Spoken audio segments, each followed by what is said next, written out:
Eu tentei fazer o culto de 1 ano de ação de graça, não deu certo. Tentei fazer o segundo ano, não deu certo. Aí eu falei com meu esposo, agora em 3 anos nós vamos fazer. Não importa o que vai acontecer, mas eu vou fazer esse culto de ação de graça. Glória a Deus, aleluia. Que ele fez por mim. Quando na sede aconteceu que os irmãos estavam convidando quem gostaria de fazer culto aos lares, que tinha uma equipe, eu falei com meu esposo, eu vou chamar a equipe para fazer esse culto na minha casa, porque eu quero um pedacinho da sede na minha casa. Glória a Deus, Irmãos, aleluia. eu sou muito grata a Deus. Eu sou grata a Deus por tudo que o Senhor tem feito na minha vida. Glória a Deus. Sou grata a Deus pela igreja que eu sirvo ao Senhor. Porque as irmãs do círculo de oração se intercederam muito por mim. Eu sou grata a Deus pela minha família. Pelo meu esposo. Eu sou grata a Deus pela minha família de sangue, as minhas irmãs, que não estão aqui, mas só tenho a minha irmã que está aqui, a Neide. Ela é a única irmã minha que está aqui. Eu tenho 5 irmãs e ela foi a que deu para ela estar aqui. Eu quero agradecer pela vida da minha nora, essa minha nora que ficou cuidando de mim. Aleluia. 9 dias na UTI, presa lá no hospital comigo, não podia sair nem no corredor. Aqui a dona Shirley, é a mãe dela, ela que cuidou da minha casa, ela que cuidou do meu esposo, ela vinha fazer almoço, fazer janta. Eu quero agradecer o Evair e a Mara, que na época da Covid ninguém podia visitar ninguém, e meu esposo estava com a Covid. Ele ficava aqui a tarde inteira deitado nessa rede sem ninguém vir visitar ele. E a Mara e o Evair, Deus foi um canal de bênçãos que Deus usou para vir. Eles não tiveram medo da Covid, vieram, cuidaram do meu esposo, deram atenção para ele. Eu quero agradecer o Júnior, porque o Júnior permitiu que a Daiane ficasse tanto tempo cuidando de mim. A dona Shirley ficou cuidando dessa, que é a minha netinha, a Valentina, que vocês conhecem lá na sede, ela ficou na chácara com dona Shirley. Eu quero agradecer a Deus pelos meus amigos que vieram me visitar, que oraram por mim. Porque quando a gente está no hospital, ou a gente está numa UTI, na situação que eu fiquei, eu perdi a minha memória assim que eu dei entrada no pronto-socorro. E ali naquela UTI eu não lembrava que eu tinha uma família, eu não lembrava que eu pertencia a uma igreja, que tinha alguém que orava por mim. Eu nunca imaginei que tinha alguém que intercedesse, que tinha alguém na minha retaguarda. Mas eu sabia que tinha um Deus, irmãos, era tanto sofrimento ali que eu falava, Deus, me leva, porque eu não aguento mais as dores que eu sinto. Quantas vezes eu estava chorando e ali na UTI só entra os enfermeiros quando vai cuidar do paciente, mas tem uma câmera que eles ficam observando os pacientes. Eu lembro que um dia eu chorei tanto ali naquela UTI, pedi que o Senhor me levasse, que o Senhor me recolhesse, porque a dor era muito intensa. E eu lembro que entrou uma pessoa, não sei quem, irmãos, que começou a tocar no meu rosto. E falou assim, você vai ficar bem, você vai sair. Eu vou de máscara, não vai ser eu sozinha, né? E eu vou cantar você. Tá. E ela me abraçava, do jeito que estava deitada, ela me abraçava. Era tantas dores que eu sentia, irmão, que ninguém podia tocar em mim. Era dores como se eu tivesse sido espetada por agulhas. E aquela pessoa cantou 3 hinos. São hinos que estão na minha memória, que eu não consigo cantar, eu não consigo falar. Mas aquela pessoa cantou. E eu realmente falei, existe anjos entre nós, porque aquela pessoa foi um anjo. Porque eu estava pedindo a morte do Senhor, porque eu não estava suportando o que eu passava dentro daquela UTI. E quando eu saí da UTI, que eu fui para o quarto, a minha nora que esteve presente comigo o tempo todo, ela pôde presenciar as dores que eu sentia. Eu não lembrava do meu esposo. A enfermeira falava, seu esposo quer falar com você. Eu não conseguia raciocinar o que significava a palavra esposo. Eu não conseguia raciocinar a palavra família, filhos. Ela falava assim, olha, teu esposo está numa videochamada, quer falar com você. E eu não falava, eu só fazia assim, o que é esposo na minha mente? O que é? Ela falava assim, é teu esposo, é tua família. Você precisa falar com seu esposo que você vai ficar bem, você vai sair daí. Mas, irmãos, eu não entendi o que significava isso. Eu perdi totalmente a minha memória. Quase um ano depois que eu consegui recuperar a minha memória. Às vezes eu ainda passo com ele em alguns lugares e eu lembro do que aconteceu naquele lugar, quem que mora naquela casa.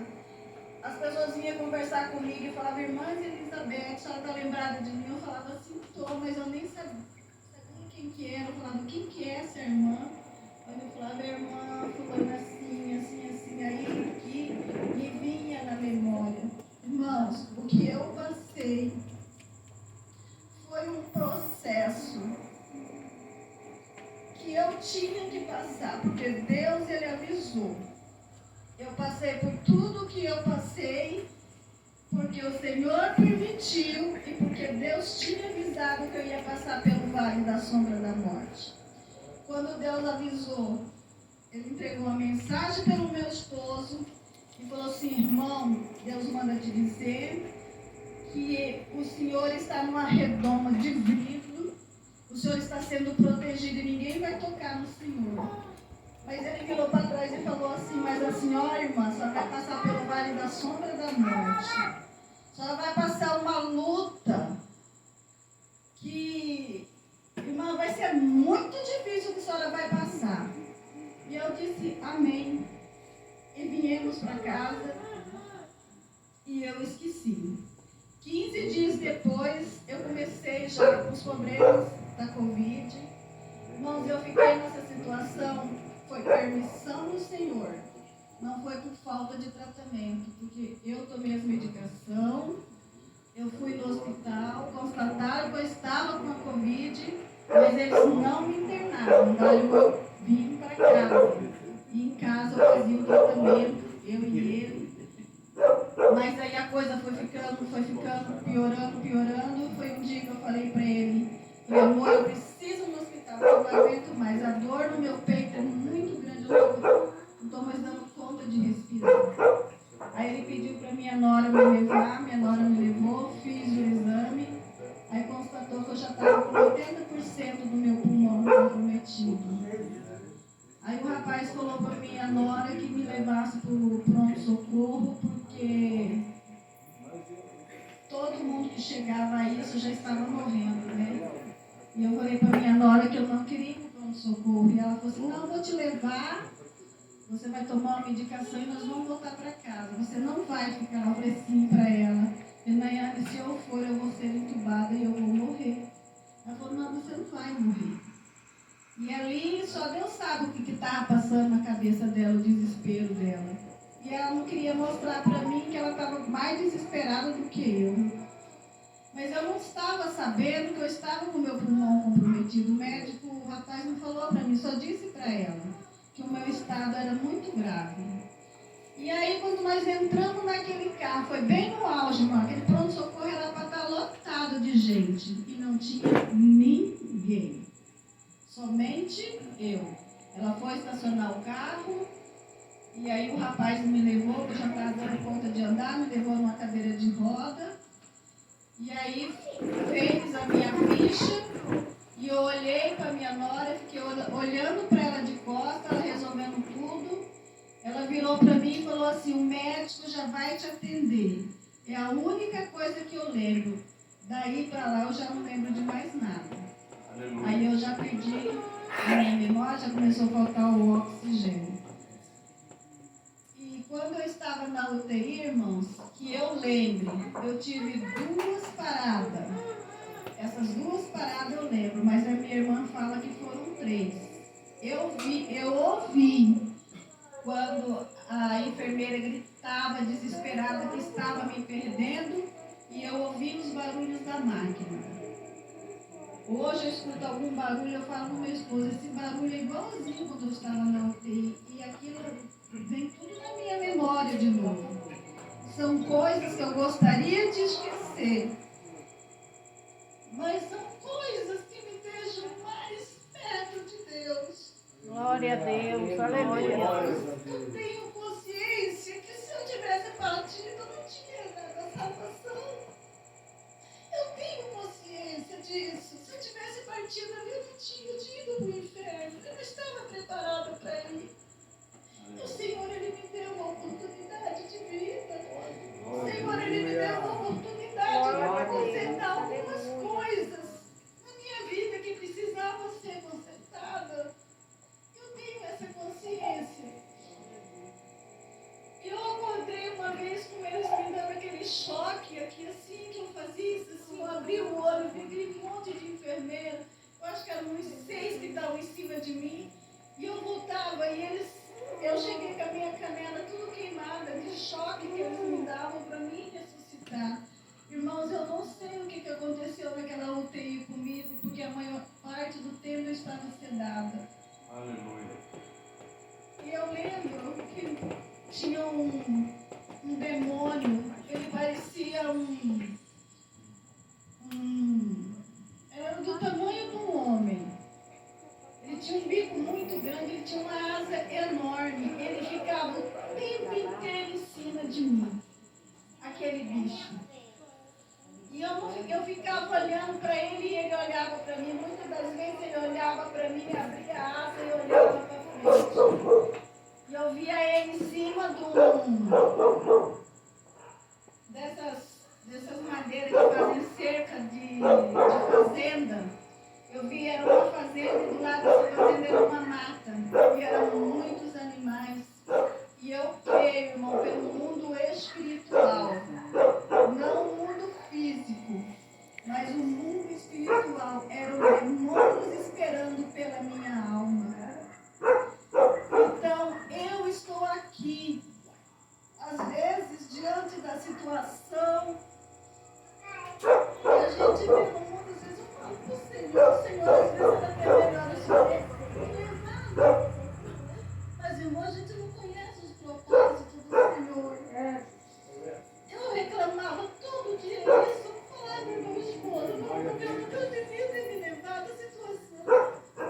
Irmãos, eu sofri mais de ano em cima de uma cama, era ele que me virava, era ele que me dava banho, era ele que me trocava, porque já tinha ultrapassado os limites da minha nora. Minha nora já estava cansada, ela tinha a família dela para cuidar. E eu falei com Deus, eu quero morrer, eu não quero viver, eu quero que o Senhor me leve. Até que um dia o Senhor usou um irmão e falou assim, irmã, nunca mais a senhora abre a boca para pedir para o Senhor te levar. Não é o tempo da senhora partir. Deus não fez na tua vida o que ele precisa fazer. Deus não fez na vida do seu esposo o que precisa fazer. E é a senhora que tem que estar do lado dele. Irmã, Deus manda te dizer que a senhora nunca mais fala isso. Irmãos,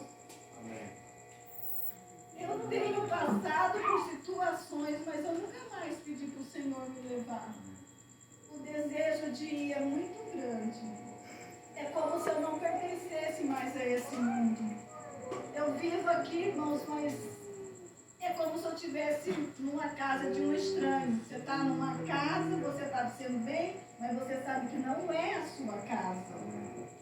E é assim que eu sinto. Por viver a experiência que eu vivi, eu sinto que eu não pertenço mais a esse mundo.